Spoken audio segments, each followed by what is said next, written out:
Hello viewers, যারা class 8-এ পড়ছো তাদের ফার্স্ট ইউনিট টেস্টে বাংলা ব্যাকরণ সাজেশন দেখে নাও। আমি যে সাজেশনগুলো বলবো এগুলো ভালো করে করবে বাংলায়, তাহলে কিন্তু 15তে 15 পাবেই, কেউ আটকাতে পারবে না। কারণ তোমাদের কিন্তু বাংলাতে ব্যাকরণ থাকবেই, এটা কিন্তু মাথায় রেখো। কেউ যদি মনে করো আমি শুধুমাত্র বাংলা বই পড়ে পরীক্ষা দিতে যাবো, কখনোই 15তে 15 পাবে না। কারণ ব্যাকরণ আনসার যদি না করো কি করে 15তে 15 পাবে? তাই আজকের এই ভিডিওটা কিন্তু প্রথম থেকে শেষ পর্যন্ত দেখো, অবশ্যই কিন্তু স্কিপ করো না, ঠিক আছে? পড়ে কিন্তু দেখার চেষ্টা করো। তো চলো, আজকে তোমাদের ব্যাকরণ প্রথম চ্যাপ্টার দেখাবো দল। তোমাদের রয়েছে কি কি? দল, ধ্বনি পরিবর্তন আর প্রবাদ প্রবচন, এই তিনটে থেকে তোমাদের প্রশ্ন থাকবে। তো দল কি, দল থেকে কি করতে হবে দেখে নাও। প্রথম প্রশ্ন, দল কাকে বলে? ভালো করে করবে। বাকযন্ত্রের স্বল্পতম প্রয়াসে বা একটি ঝোঁকে কোনো শব্দে যতটুকু অংশ উচ্চারণ করা যায় তাকে দল বলা হয়। দল ক প্রকার? দল দুই প্রকার, মুক্ত দল ও রুদ্ধ দল, ঠিক আছে? এরপরের প্রশ্ন, মুক্ত দল কাকে বলে? বলছে যে দলের শেষে স্বরধ্বনি থাকে তাকে মুক্ত দল বলে, ঠিক আছে? এরপরের প্রশ্ন, রুদ্ধ দল কাকে বলে? যে দলের শেষে ব্যঞ্জনধ্বনি বা অর্ধস্বর থাকে তাকে বলা হয় রুদ্ধ দল, ঠিক আছে? যেমন দিক, পিন, শুন, টাক, ভুক, ভয়, যায় ইত্যাদি। এরপরের প্রশ্ন, গ্রামবাসী ও মঞ্চরা শব্দ দুটো দল বিশ্লেষণ করো। পরীক্ষায় কিন্তু তোমাদের এইভাবেই দেবে যে দল বিশ্লেষণ করে দেখাও, ঠিক আছে? এখানে দুটো শব্দ বলা আছে, একটা গ্রামবাসী, একটা মঞ্চরা। এই দুটো দিয়ে তোমাদেরকে আমি শিখিয়ে দিচ্ছি। অন্য যে কোনো শব্দ তোমার দিক না কেন তুমি নিজেরাই করতে পারবে, খুব সহজ, কিন্তু দল থেকে প্রশ্ন থাকবেই, এটা মিলিয়ে নিও। দেখো গ্রামবাসী, দেখো দল অ্যাকচুয়ালি হচ্ছে কি, উচ্চারণের ভিত্তিতে দল তৈরি হয়। তুমি যখন একটা বড় শব্দ উচ্চারণ করবে নিশ্চয়ই একবারে উচ্চারণ করতে পারবে না, একটু ভেঙে ভেঙে উচ্চারণ করবে। ওই যে ভেঙে ভেঙে যে উচ্চারণটা করছো, ওই এক একটা ভাঙাকেই এক একটা দল বলছে, বোঝা গেল? যেমন দেখো গ্রামবাসী, তো তোমরা উচ্চারণ করো আমার সঙ্গে সঙ্গে, গ্রামবাসী। তা দেখো আমরা প্রথমে উচ্চারণ কি করছি? গ্রাম, তারপর কি করছি? বাসী। তো দেখো গ্রাম বাসী। গ্রাম কথাটাকে তুমি আর একটু ভাঙো তো, দেখো পারো কিনা। দেখো গ্রামই আসবে, গ্রাম কথাটাকে ছোট করে দেবে না, গ্রাম এরকম করে হয়। তো দেখো গ্রাম, তারপর কি আসছে? বা, তারপর কি আসছে? সি। তাহলে গ্রাম বাসী, এরকম ভাবে যদি ভাঙি, যেটা গ্রাম পেলাম শেষে হসন্ত থাকবে সেটা হচ্ছে রুদ্ধ দল, যেটা সিঙ্গেল থাকবে সেটা হচ্ছে মুক্ত দল, সিঙ্গেল থাকবে মুক্ত দল। তাহলে তিনটে দল, একটি রুদ্ধ, দুটি মুক্ত, বোঝা গেল? ঠিক এইভাবে কিন্তু তোমাদের করতে হবে পরীক্ষার খাতাতেও, বোঝা গেল? মঞ্চরা দেখো কি আছে? মঞ্চরা, নিজেরা করো, মন চোরা। তাহলে মন যেটা হবে শেষে হসন্ত যদি উচ্চারণ হয় সেটা কি হবে? রুদ্ধ দল। চো সিঙ্গেল আছে, মুক্ত দল। রা সিঙ্গেল আছে, মুক্ত দল। তাহলে সিঙ্গেল যেগুলো সেগুলো হচ্ছে মুক্ত, যেটা দুটো শব্দ নিয়ে উচ্চারণ হয় সেটা হচ্ছে রুদ্ধ। এটা হচ্ছে শর্টকাট বোঝার উপায়, ঠিক আছে? তারপর দেখো বিবেকানন্দ, ঠিক একইভাবে বিবেকানন্দ, দল বিশ্লেষণ করা হলো। তারপর হচ্ছে সম্মোহন, সম্মোহন। এখানে তো যুক্তভাবে লেখা রয়েছে বলে এরকম লাগছে, বাট এটা যদি ভেঙে ভেঙে বলো তাহলে কি মানে কি আসবে শব্দগুলো? সম্মোহন, ঠিক আছে? তো ব্র্যাকেটে বলে দেওয়া আছে কোনটা কি, মানে কোনটা কি দল হবে। সিঙ্গেল হলেই মুক্ত দল, এটা মাথায় রাখবে। দুটো করে শব্দ নিয়ে, অক্ষর নিয়ে হলে সেটা হচ্ছে রুদ্ধ দল, ঠিক আছে? তারপরে প্রশ্ন, দল বিশ্লেষণ করো। বিশ্বভুবন করবে, রচনাকার।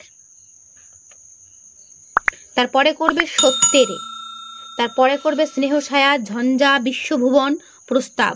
তো মানে স্নেহ ছায়াটা এখানে দেওয়া রয়েছে, তারপর দেখো রয়েছে ঝঞ্ঝাটা ভেঙে দেওয়া আছে, বিশ্বভুবনটা ভেঙে দেওয়া আছে, তারপর কি আছে? প্রস্তাব, এটাও কিন্তু ভেঙে দেওয়া আছে, এবং ব্র্যাকেটে দেওয়া রয়েছে কোনটা কি দল হবে, ঠিক আছে? পরীক্ষায় তোমাদের কিন্তু এমন ভাবেই দেওয়া হবে। তারপর দেখো রয়েছে এমন একটি শব্দ লেখো যে দুটি রুদ্ধ দল দিয়ে তৈরি, সেটা কি? উল্লেখ। দেখো উল্টাও রুদ্ধ দল, লেখটাও কিন্তু রুদ্ধ দল, বোঝা গেল?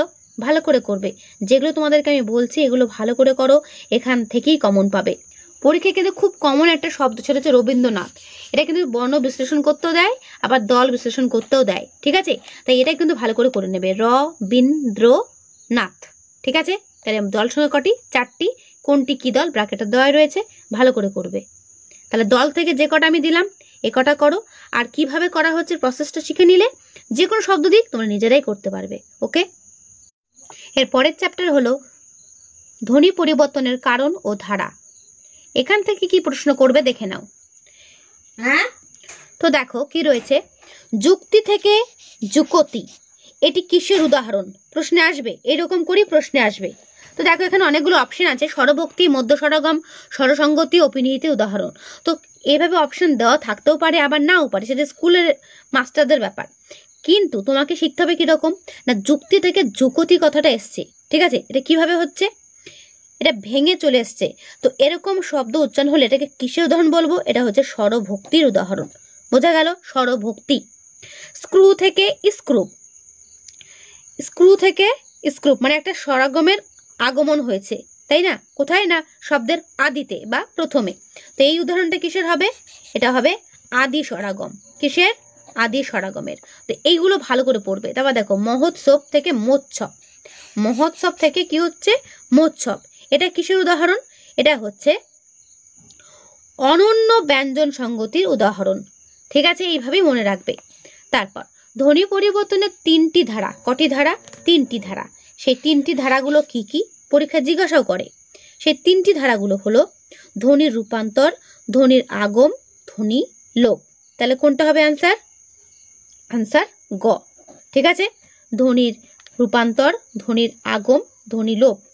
তারপরে প্রশ্ন বলিয়া থেকে বইল্যা থেকে বলে, এই যে বলিয়া থেকে বলে এই যে কথাটা আসতে যে ধাপে ধাপে পরিবর্তন হলো, এইগুলোকে কি বলে? এইগুলোকে বলা হয় অভিশ্রুতি।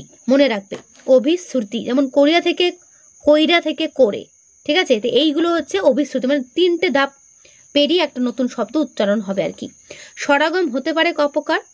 স্বরাগম হতে পারে 3 প্রকার, ঠিক আছে? তারপর দেখো রয়েছে অলাবু থেকে অলাউ থেকে লাউ। এক্ষেত্রে সেটা কি পরিবর্তন না, অলাবু থেকে অলাউ থেকে লাউ, এই পরিবর্তনটা হচ্ছে আদি স্বরলোপ। অর্থাৎ প্রথম শব্দটা কি হচ্ছে, প্রথম অক্ষরটা স্বরটা লোপ পাচ্ছে, অর্থাৎ হারিয়ে যাচ্ছে। সেটা কি উচ্চারণ হবে? উচ্চারণটা যেটা হবে সেটা হচ্ছে আদি স্বরলোপ। এই ক্ষেত্রে এই গ্রামারটা আসবে, ঠিক আছে? এগুলোকে বলা হয় আদি স্বরলোপ। ওকে।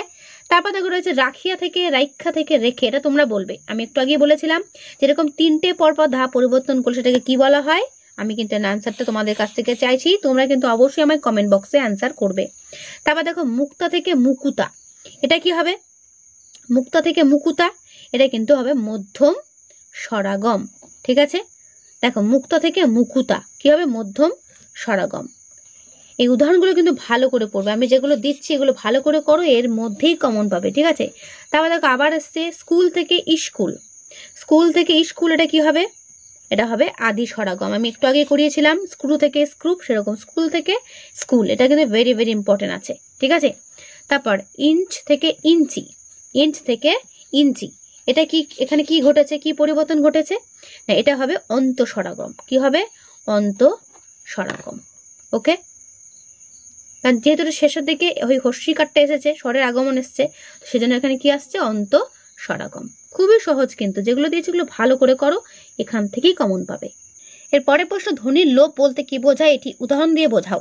বলছে অনেক ক্ষেত্রে উচ্চারণের সময় শব্দের অন্তর্গত বিশেষ বিশেষ ধ্বনির ওপর অতিরিক্ত জোর পড়ার ফলে অন্য একটি ধ্বনি লুপ্ত হয়। এই প্রক্রিয়াকেই বলা হয় ধ্বনির লোপ। যেমন অতসী থেকে তিসি, স্থান থেকে থান, ঠিক আছে? ভালো করে করবে। তারপরে দেখো প্রশ্ন বিলাতি থেকে বিলিতি। এইখানে ধ্বনি পরিবর্তনের কোন ঘটনাটি বা নিয়মটি লক্ষ্য করা যায়? এটা হবে উত্তর স্বরসঙ্গতি, ঠিক আছে? বিলাতি থেকে বিলিতি, এটা কিন্তু পরীক্ষাতে খুব দেয়, এটা কিন্তু স্বরসঙ্গতি। রিক্সা থেকে রিস্কা, এটা কি পরিবর্তন? এটা হচ্ছে ধ্বনি বিপর্যয় রীতি, ঠিক আছে? ধ্বনি বিপর্যয়। রিক্সা থেকে রিস্কা। ওকে। তারপর অভিশ্রুতি কাকে বলে? উদাহরণ দাও।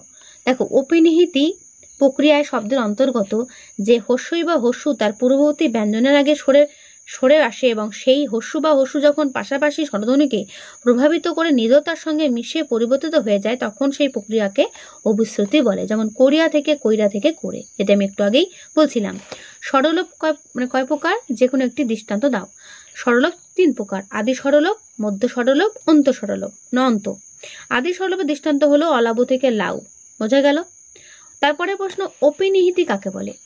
2টি দৃষ্টান্ত দাও। বলছে অনেক সময় হস্যই বা হস্যু ধ্বনি থাকলে সেটা যে ব্যঞ্জনের সঙ্গে যুক্ত আছে সেই ব্যঞ্জনের আগে এসে উচ্চারিত হয়। এছাড়া শব্দের যে জফলাযুক্ত ব্যঞ্জন বা কয়মধ্যনের স এবং ইয়গয় থাকলে তার আগে অনেক সময় একটা অতিরিক্ত হস্যই বা হস্যু ধ্বনি উচ্চারিত হয়। এই উভয় প্রক্রিয়াকেই বলা হয় অপিনিহিতি। যেমন চলিয়া থেকে চল্যা, সাধু থেকে সাউদ। বোঝা গেল? খুব খুব ভালো করে করবে। তারপরের প্রশ্ন দেখো রয়েছে বিপ্রকর্ষ ধ্বনি পরিবর্তনের কোন রীতির অপর নাম। দেখো বিপ্রকর্ষ ধ্বনি পরিবর্তন হচ্ছে স্বরভক্তি রীতিটির অপর নাম। এগুলো কিন্তু পরীক্ষাতে ভীষণ দেয়, ঠিক আছে। যদি পরীক্ষায় ঘুরিয়ে প্রশ্ন আসে একটি আদি স্বরাগমের উদাহরণ দাও, সেক্ষেত্রে তোমরা লিখবে স্কুল থেকে স্কুল। আদি স্বরাগম অর্থাৎ প্রথমে স্বরের আগমন হচ্ছে, তাকে বলা হচ্ছে আদি স্বরাগম। তো ধ্বনি পরিবর্তন থেকে এগুলোই করো, এখান থেকে কমন পাবে। এরপর চলে এসো বাংলার প্রবাদ। প্রবাদ থেকে কোনগুলো ভালো করে জোর দিয়ে দেখলে কমন পাওয়া যায় সেগুলো দেখে নাও। প্রথমেই করবে শূন্য কলসির আওয়াজ বেশি, ভালো করে করবে। নাকি না সারবস্তুহীন ব্যক্তির আস্ফালন, তাকে বলা হচ্ছে শূন্য কলসির আওয়াজ বেশি। অনেক সময় কিন্তু আমরা এই কথাগুলো ব্যবহার করি জাস্ট মানে কি করার জন্য, তাকে ব্যঙ্গ মাত্রায় কথাটা শোনানোর জন্য বা ঘুরিয়ে কথাটা বলার জন্য। যেমন লেখাপড়া না শিখেও ছেলেটা সব জানতা ভাব দেখে মনে হওয়া স্বাভাবিক যে শূন্য কলসির আওয়াজ বেশি। এদিকে ভেতরে কিছুই নেই, এদিকে আওয়াজটা আবার বেশি, বোঝা গেল। নুন আনতে পান্তা ফুরোয় অর্থাৎ দারিদ্র্যের অসহ অবস্থা। বলছে রতনদের অভাব থাকলেও দুবেলা দুমুঠো খাবার জুটতো, কিন্তু বন্যার পরে এখন তাতে নুন আনতে পান্তা ফুরো দশা হয়েছে, মানে খুবই খারাপ পরিস্থিতি, ঠিক আছে। তারপরের প্রশ্ন দেখো যেটা করবে অধিক সন্ন্যাসীতে গাজন নষ্ট, এগুলো ভালো করে করবে, ঠিক আছে। অধিক সন্ন্যাসীতে গাজন নষ্ট, নাকি অধিক লোকের সমাগমে কার্য নষ্ট, সেইভাবে বাক্য রচনা তোমাকে একটা লিখতে হবে। তারপরের প্রশ্ন গেয় যোগী ভিক পায় না, খুব ভালো করে করবে। বলছে অতি ঘনিষ্ঠ জনের গুণের কদর হয় না, তাকেই বলা হচ্ছে গেয় যোগী ভিক পায় না। বাক্যগুলো আমি পড়ছি, তোমরা কিন্তু এখান থেকে করে নেবে, অথবা তোমাদের মন খুশি তোমরা নিজেরাও বাক্য লিখতে পারো, ঠিক আছে। তারপর রাজায় রাজায় যুদ্ধ হয় উলখগড়ার প্রাণ যায়, মানে কি অর্থাৎ প্রতাপশালীদের সংঘর্ষে সাধারণের জীবন ধ্বংস হয়, বোঝা গেল। এটাও ভালো করে করবে। আমি যেগুলো তোমাদেরকে দেখাচ্ছি এগুলো করো, কমন পাবেই পাবে। তারপর দুষ্টু গরুর চেয়ে শূন্য গোয়াল ভালো, অর্থাৎ খল ব্যক্তির বন্ধুত্বের থেকে বন্ধুহীন থাকা শ্রেয়। এরপরে দেখো রয়েছে পিপিলিকার পাখা ওঠে মরিবার তরে। তো কি বলা হচ্ছে পিপিলিকার পাখা ওঠে, অর্থাৎ পতনের পূর্বে মাত্রাধিক সক্রিয়তা, তাকে বলা হচ্ছে পিপিলিকার পাখা ওঠে মরিবার তরে। ওকে, অহংকার আর উচ্ছ্বাসের বড়বাড়িতে বা বাড়াবাড়িতে অতিষ্ঠ করে শেষে যখন স্বপনরা ফুটবল ম্যাচটা হেরে গেল, তখন লোকের কথাটাই সত্যি হলো, পিপিলিকার পাখা ওঠে মরিবার তরে।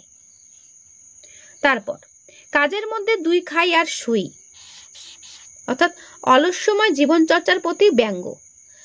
নিবারণ বাবুর মেজ ছেলেটি বাবার টাকার ভরসাতে জীবন কাটাচ্ছে, তার কাজের মধ্যেই দুই খাই আর শুই। তারপর মারিত গন্ডার লুটিত ভান্ডার, অর্থাৎ কি না বড় কর্মকাণ্ডের পরিকল্পনা করা। পাড়ার দুর্গোৎসবে মিটিংয়ে এই বছরের খরচের পরিকল্পনা শুনে মনে হচ্ছে উদ্যোক্তাদের মনোভাব যেন মারিত গন্ডার লুটিত ভান্ডার, ঠিক আছে। এইভাবে তোমাদের কিন্তু প্রবাদ ইউজ করে বাক্য লিখতে বলবে। তারপর এক হাতে তালি বাজে না, অর্থাৎ দুপক্ষের দোষ থেকেই বিবাদ হয়, তাকে বলা হচ্ছে এক হাতে তালি বাজে না। তারপর উঠন্তি মূল পত্তনে চেনা যায়, এই প্রবাদটিকে ব্যবহার করে একটি বাক্য রচনা করো, এরকম করেও পরীক্ষাতে দেবে। বলছে অনিলের ছেলেটির বয়স মাত্র 5 বছর হলেও অপূর্ব সুন্দর তার গানের গলা, ওকে গান শেখালে এককালে গায়ক হবে। কথায় বলে না উঠন্তি মূল পত্তনে চেনা যায়, অর্থাৎ ভবিষ্যতের আভাস শুরুতেই মেলে, অর্থাৎ সে কি রকম হবে, ভালো হবে না খারাপ হবে, সেটা কিন্তু প্রথম থেকেই বোঝা যায়। তার মানেই হচ্ছে উঠন্তি মূল পত্তনে চেনা যায়, বোঝা গেল। এটা ভালো করে করবে কিন্তু। তারপর দেখো রয়েছে খনজ দিয়ে বোঝাতে একটি প্রবাদ ব্যবহার করো, কি না ভালো করে পড়াশোনা না করায় তার স্বপ্ন তাসের ঘরের মতো ভেঙে পড়লো, তাই তাসের ঘরকে কিন্তু ক্ষণস্থায়ী হিসেবে ব্যবহার করা হয়েছে। তারপর হেলে ধরতে পারে না কেউটে ধরতে যায়, বলছে এই প্রবাদটির অর্থ কি। অর্থটা হচ্ছে নিজের ক্ষমতার বাইরে কাজ করার চেষ্টা।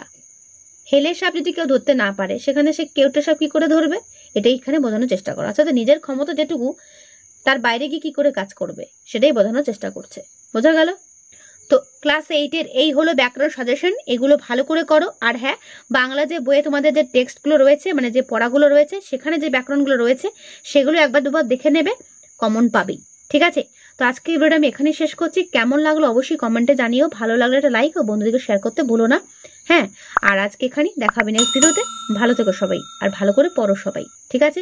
যদি কোনো সমস্যা হয় সেটা কিন্তু অবশ্যই আমায় জানাবে। তো আজকে এখানেই